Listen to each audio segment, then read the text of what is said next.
সুপ্রভাত সবাইকে। তা বলো, সকলে এই 4 দিনের ছুটি কেমন কাটালে? আমার তো হিসেব করে করেই কেটে গেল মহারাজ। বাবা, তা খুব খরচ করে ফেলেছো বুঝি? আমার তো মোহর গুনে গুনেই কেটে গেল মহারাজ। তোমার তো অগুন্তি মোহর, সেক্ষেত্রে গুনতে তো হবেই। আমি মেয়ের বাড়ি গিয়েছিলাম মহারাজ। হ্যাঁ, ছুটিতে একটু না ঘুরতে গেলে হয়? আমি বাড়িতেই ছিলাম, খেয়েছিও কম, যাতে খরচ বেশি না হয় আমার সঞ্চিত ধন। হ্যাঁ, বেশি খেয়ে মোহর সব না উড়িয়ে দেওয়াই ভালো। যাই হোক, তাহলে দেখছি এই 4 দিন তোমরা সবাই খুব ভালোই কাটিয়েছো। হ্যাঁ, না মহারাজ, আমরা এই 4 দিনের ছুটি কেউ খুব ভালো করে কাটাই। মানে এই যে তুমি মেয়ের বাড়ি গিয়েছিলে, বৈদ্য এই ছুটিতে এত জিনিস কিনেছে যে হিসেব করেই কাটিয়েছে। সভাকবি বাড়িতে ছিল কিন্তু কম খেয়েছে, আর মন্ত্রী অগুন্তি মোহর গুনেছে। তাহলে সবাই তো মনের সুখে যে যার কাজ করেছে। মহারাজ, অনেক সময় মুখে শুনে যা ভাবা হয় তা ঠিক হয় না মহারাজ। আমি মেয়ের বাড়ি গিয়েছিলাম কিছু আনাজপত্র আনতে, যাতে বেশ কিছু মাস আমার বাজার করতে না হয়, কারণ এখন বাজারে জিনিসপত্রের যা আকাশ ছোঁয়া দাম মহারাজ। আমিও এই কদিনের ছুটিতে প্রচুর জিনিস কিনে তার দাম হিসেব করতে বসিনি মহারাজ। আমি হিসেব করছিলাম বেতন পেয়ে কোন খাতে কতটা খরচ কমিয়ে গোটা মাস জীবন ধারণ করতে পারবো। আমিও যাতে বেশি না খেয়ে তাড়াতাড়ি আনাজপাতি শেষ করে ফেলি, সেই জন্যই কম কম খাচ্ছিলাম। এরকমের কারণটা কি বুঝতে পারছি না তো। তোমরা তো সবাই যথেষ্ট পরিমাণে বেতন পাও, তাহলে আগে মহারাজ, অপরাধ নেবেন না। আপনার এই বেতনে এখনকার যা পরিস্থিতি, তাতে আমাদের মাস চালানো খুব দুষ্কর হয়ে যাচ্ছে। মহারাজ, আপনি বেতনের দিকটা একটু ভাবলে ভালো হয়। বেতনের দিকটা ভেবে দেখবো মানে কি বলতে চাইছো? বেতন বাড়ান, মহারাজ, বেতন বাড়ান। অসম্ভব, অসম্ভব। এই তো বিগত 4 মাস আগেই বেতন বাড়িয়েছি। তোমরা সবার কাজের পাশাপাশি উপরি আয়ের ব্যবস্থা করো। উপরি আয়? মহারাজ, মাথা ঠান্ডা করুন। একটু ভাবুন মহারাজ, একটু ভাবুন। আমি তোমাদের কথা অনেক ভেবেছি, এবার তোমরাও আমার কথা একটু ভাবো। আমি বেতন বাড়াতে পারছি না, আর আজকের মতো এখানেই সভা শেষ করছি। তোমরা সবাই এসো। বেতন বাড়ানোর কথা বলতেই সবার কাজ শেষ করে দিলেন। এ আবার কেমন ব্যবহার?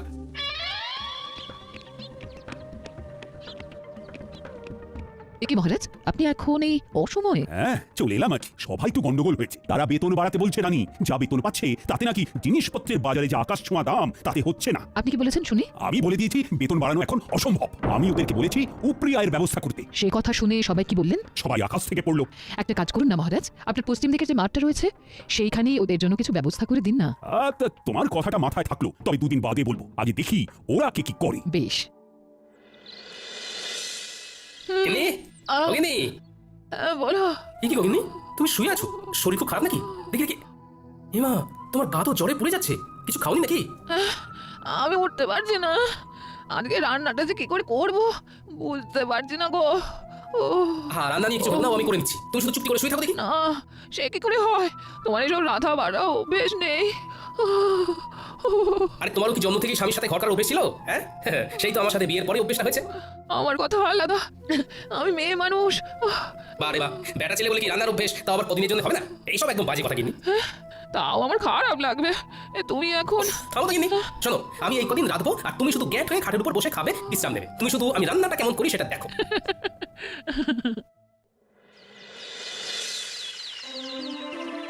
সুপ্রভাত, আশা করি সবাই ভালো আছো। কালকে যা হলো তারপর কি আর ভালো থাকা যায় মহারাজ? দেখো, আমি তোমাদেরকে যা বলার বলেই দিয়েছি। এই যাবৎকাল তোমাদের যখনই যা অসুবিধে হয়েছে আমি পাশে ছিলাম, এখনো আমি পাশে থাকবো। তাই বলে যখন তখন বেতন বাড়ানোটা সত্যি অসুবিধে। আমি তো শুধু চিকিৎসাই পারি, এর বাইরে তো কিছুই পারি না। তাই কিভাবে যে উপরি আয় হবে অন্য কিছু করে সেইটাই মাথায় আসছে না। মহারাজ যদি একটু উপায় বলে দেন। সেই আমাকেই উপায় বলতে হবে? আচ্ছা, দেখছি। মহারাজ, বলছি কি? সুপ্রভাত রানীমা। সুপ্রভাত। আশা করি সকলে ভালো আছেন। ভালো নেই, খুব সমস্যায় আছি রানীমা। তা আজকে গোপাল আসেনি কেন? তাই তো, তালে করে খেয়াল নেই। আগে মহারাজ, আমি এসেছি। এ কি গোপাল, এত দেরি হলো যে? তোমার শরীর ঠিক আছে তো?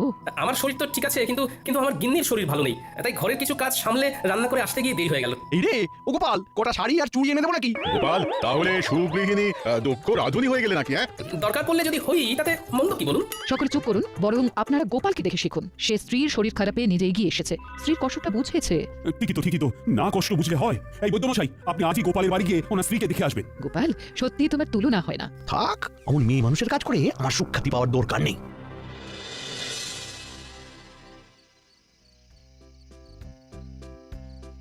কি ব্যাপার রানী, এমন উদাস ভাবে বারান্দায় দাঁড়িয়ে? ভাবছি গোপাল গিন্নির কত ভাগ্য ভালো। কেন? এই যে সে এমন এক স্বামী পেয়েছে যে তার সব দুঃখ কষ্ট বোঝে। আর তোমার স্বামী বুঝি সেটা বোঝে না? না, কিছু কিছু সময় বোঝে, আবার কিছু কিছু সময় বোঝে না। আচ্ছা, বুঝেছি। তোমার মন পেতে গেলে আমায় তাহলে একদিন লুকিয়ে লুকিয়ে ঠাকুরদের সরিয়ে তোমাকে রেঁধে খাওয়াতে হবে, তাই তো? আপনি রাঁধতে পারবেন? কি জানি, তবে চেষ্টা করে দেখতে পারি। আমার মনে হয় আপনি আর আপনার সভাসদেরা, মানে গোপাল বাদে কেউ রাঁধতে পারবেন না। এত বড় অপবাদ দিও না রানী। গোপাল গোপাল ছাড়াও আর বাকিদের ভিতরে কেউ না কেউ নিশ্চয়ই রাঁধতে পারে। বলছেন? আচ্ছা, একটা কাজ করলে কেমন হয়? কাজ? কি কাজ? আপনাকে ওই দিন বলছিলাম না, আপনার পশ্চিম দিকের মাঠটায় ওদের কিছু একটা উপরি আয়ের জন্য ব্যবস্থা করে দিন। হ্যাঁ, তার সাথে এর কি সম্পর্ক? শুনুন, আপনি আপনার সভাসদদের বলুন তারা ওই মাঠটায় নিজের ইচ্ছে মতো তৈরি করা খাবারের দোকান ওই বিকেলবেলার দিক থেকে রাত্রিবেলা পর্যন্ত দিতে পারেন। তাতে কি লাভ হবে? তাতে এনাদের উপরি আয়ও হবে, সবার কাজ শেষ করে তারা অনায়াসে খাবার দোকান খুলে খাবার বিক্রি করতেই পারবেন। হ্যাঁ, দারুণ বলেছে তো। আচ্ছা, তাই খাবারগুলো কি সভাসদেরই বানাতে হবে? এমন কোনো কথা আছে কি?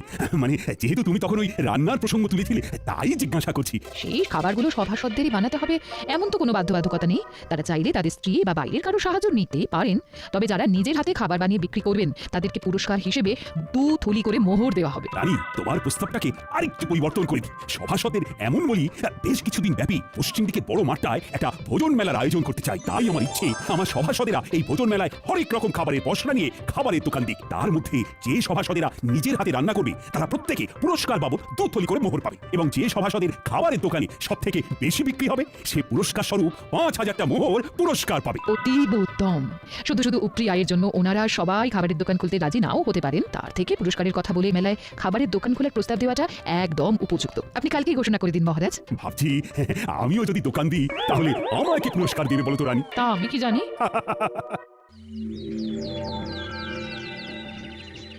হ্যাঁ, তোমাদের সকলকে আজ একটু তাড়াতাড়ি ডাকার পিছনে আমার একটা বিশেষ উদ্দেশ্য আছে। কি উদ্দেশ্য মহারাজ? আমি তোমাদের সকলের উপরি আয়ের জন্য একটা পদ ভেবেছি। বাহ বাহ, কি উপায় আপনি ভেবেছেন মহারাজ? আমি আমার পশ্চিমের মাঠটায় একটা ভোজন মেলার আয়োজন করতে চাই। সে অতীব ভালো, কিন্তু মেলায় গেলে তো খাবার কিনতে কিনতেই প্রচুর খরচ হয়ে যাবে। তাহলে এভাবে আমাদের উপরি আয় হবে কি করে মহারাজ? নিজের দোকান থেকে খেলে ব্যয় হবে না মন্ত্রী। নিজের দোকান মানে? আপনি কি ওই মেলায় আমাদের দোকান দিতে বলছেন মহারাজ? একদম ঠিক। আমি চাই পশ্চিমের মাঠে আয়োজিত সারা কৃষ্ণনগর ব্যাপী ভোজন মেলায় সাধারণ প্রজাদের পাশাপাশি আমার সভাসদেরাও খাবারের দোকান দিক।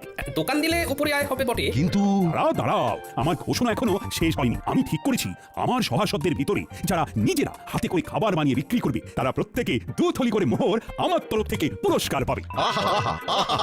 আহা, দাঁড়াও, এখনো তো কথা শেষ হয়নি। আর যে সভাসদদের দোকানে সব থেকে বেশি বিক্রি হবে সে আমার তরফ থেকে পুরস্কার বাবদ 5000 মোহর পাবে। তার মানে খাবার বেশি বিক্রি করতে পারলে 5000 মোহর পুরস্কার, আর নিজের হাতে খাবার বানাতে পারলে 2 থলি মোহর পুরস্কার। আবার নিজে খাবার না বানাতে পারলেও অন্য কারুর সাহায্য নিয়ে উপরি আয়ের জন্য দোকান দেওয়া যাবে, তাই তো মহারাজ? একদম।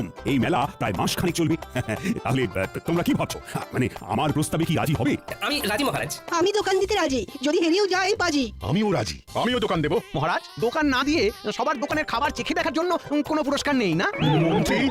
মানে মহারাজ, আমিও সবার মতো দোকান দেবো তাহলে। বেশ, তাহলে সবাই প্রস্তুত হয়ে নাও। দিন 7 পরেই শুরু হবে ভোজন মেলা। ও হ্যাঁ, মনে আছে তো সবার, কালকে আমাদের ছুটির দিন, রাজসভা বন্ধ। হ্যাঁ মহারাজ।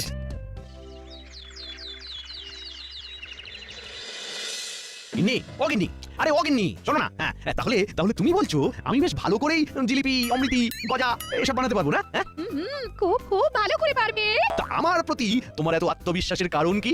আরে বাবা, জিলিপি অমৃতি বানাতে গেলে শুধু ময়দার মিশ্রণটা এই টকটকে গরম তেলের ভিতরে ভালো করে প্যাঁচ দিয়ে গোল গোল আকৃতি করে পাক দিলেই তৈরি হয়ে যায়। আর এই প্যাঁচ দেওয়ার ব্যাপারে কৃষ্ণনগরে তোমার মতো পারদর্শী আর কেউ আছে বলে তো আমার মনে হয় না।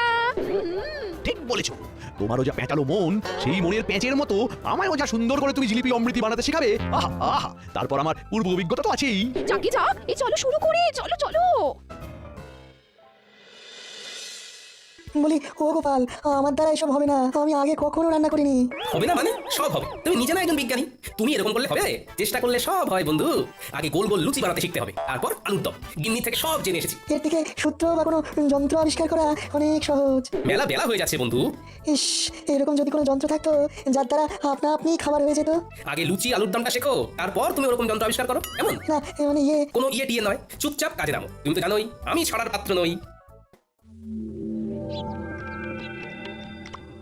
কি হে বন্ধু, কি খবর? বিজ্ঞানী কি রান্না করেছে জব্বর? শিখিয়ে তো এলাম তাকে, একদম ফল পাওয়া যাবে ভোজন মেলায় হাতে নাতে। আহা, কি দারুণ ছন্দ! দেখো তো কেমন বেরোচ্ছে ঘুগনির গন্ধ। কি দারুণ গন্ধ। তা সভাকবি, তুমি কি রাঁধতে পারো? হ্যাঁ, আমি রাঁধতে পারি, তাতে নেই কোনো সংশয়। সেই জন্যই মেলায় বিকাবো ঘুগনি ও মুড়ি মহাশয়। সাবাস বন্ধু, সাবাস। তা তুমি কি বেচবে গোপাল? ঠিক করেছো কি ঘুম থেকে উঠে সকাল সকাল? না বন্ধু, কিছু ঠিক করিনি এখনো, দেখি কি বিক্রি করি। হ্যাঁ, তাড়াতাড়ি ঠিক করে ফেলো, কারণ খুব তাড়াতাড়ি দিন যে ঘনিয়ে এলো।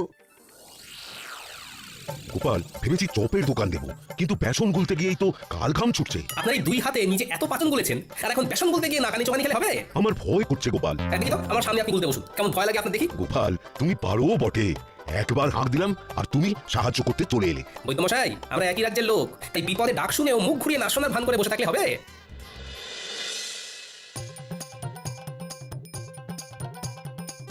হ্যাঁ গো, এলে? হ্যাঁ হ্যাঁ, মোটামুটি সবার বাড়ি একবার করে ঢু দিয়ে এলাম, বুঝেননি? দেখলাম মোটামুটি সবাই একদম জোর কদমে রান্নার প্রস্তুতি নিচ্ছে। তা তুমি কি বানাবে কিছু ঠিক করলে? হ্যাঁ? এমনিতে বাড়ির রান্না তো বেশ ভালোই করছো। হ্যাঁ, সেটাই তো এখনো ঠিক করে উঠতে পারিনি। সবাই মোটামুটি সেই গপে ধরা রান্নাই করছে। না, আমায় একটু অন্যরকম কিছু ভাবতে হবে। দিদা এক ঘুরি জল দাও না। ঝাল কি ঝাল? আর খাবো না, না বলছি আর খাবো না। বাপরে বাপ। না দি, কিন্তু কি খেয়েছিস বলতো? ফুচকা।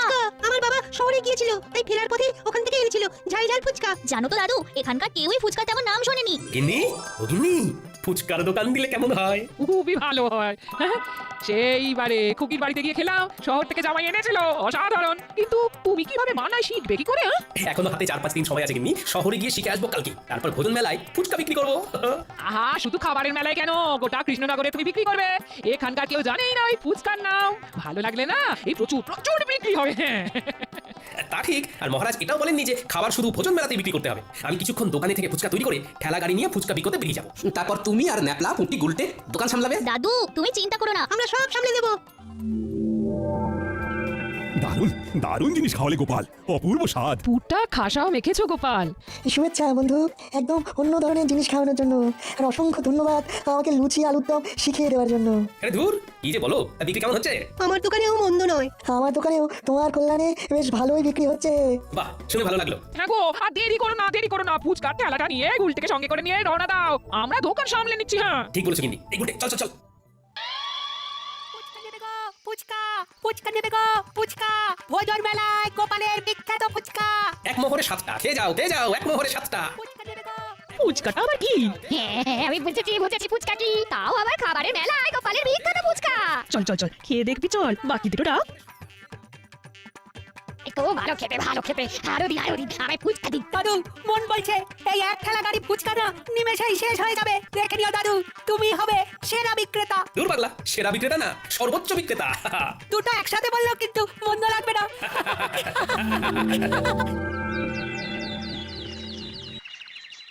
গুনো খাজাঞ্চি গুনো, কার কত আয় হলো দেখি।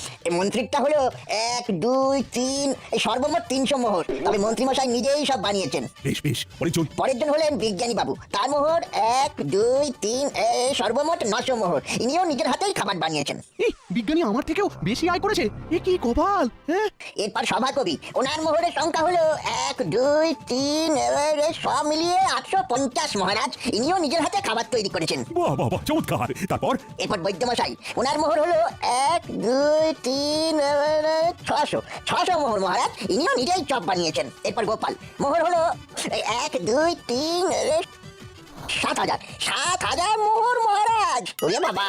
সাবাস গোপাল, সাবাস, তুমি বিজেতা। এই ফলাফল মানি না, কারণ গোপাল শুধু ভোজন মেলায় নয়, সারা গ্রাম সারা রাজ্য ফুচকা বিক্রি করেছে। মন্ত্রীমশাই, মহারাজ শুধু বলেছিলেন ভোজন মেলায় খাবারের দোকান দিতে। উনি এর পাশাপাশি এরকম কিছু বলেননি যে সেই খাবার কেবলমাত্র ওই মেলা ছাড়া মেলার বাইরে কোনোভাবেই বিক্রি করা যাবে না। তাই আমি আমার ফুচকার বিক্রি বাড়ানোর জন্য মেলা ছাড়াও মেলার বাইরে এই রাজ্যের অন্যান্য গ্রামেও বিক্রি করেছি। সুতরাং আমি জানি আমি কোনো অন্যায় বা অসততার কাজ করিনি। আমি গোপালের এই যুক্তিকে খণ্ডাতে পারবো না, কারণ গোপাল একদম অকাট্য যুক্তি দিয়েছে। ধন্যবাদ গোপাল, তুমি আরেকবার আমাদের চোখ খুলে দেখিয়ে দিয়েছো যে কিভাবে সততার সাথে পরিশ্রম করে নিজের আয় বাড়ানো যায়, কিভাবে বুদ্ধি খাটিয়ে কোনো নতুন জিনিসকে সবার সামনে তুলে ধরা যায়। সেই জন্যই তো গোপাল আমাদের সবার থেকে আলাদা। নাও আনো এবার পুরস্কারটা, তার সাথে সবাই মিলে বলো গোপাল আমাদের সেরা, তাই ধন্য হয়েছি মোরা। গোপাল আমাদের সেরা, তাই ধন্য হয়েছি মোরা।